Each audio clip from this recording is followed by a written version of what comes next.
2025年台湾治安大会今仔起过，连续3天伫南港举行，要来讨论治安的挑战。总统赖清德伫致辞的时表示讲，治安就是国安哦，要来强化全社会治安防御的韧性。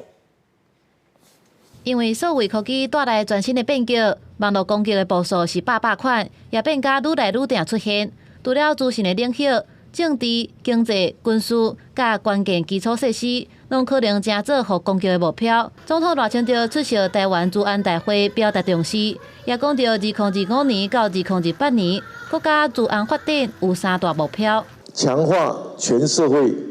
治安防御韧性；第二，丰富治安产业生态系；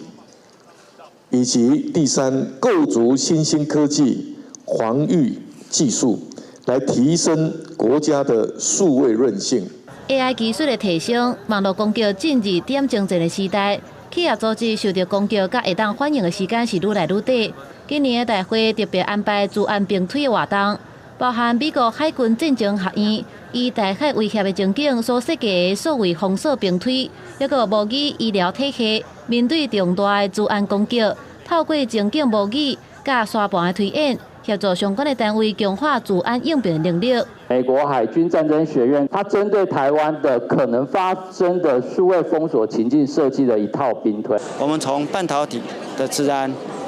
后量子密码这个非常基本的量子电脑出事时候就会，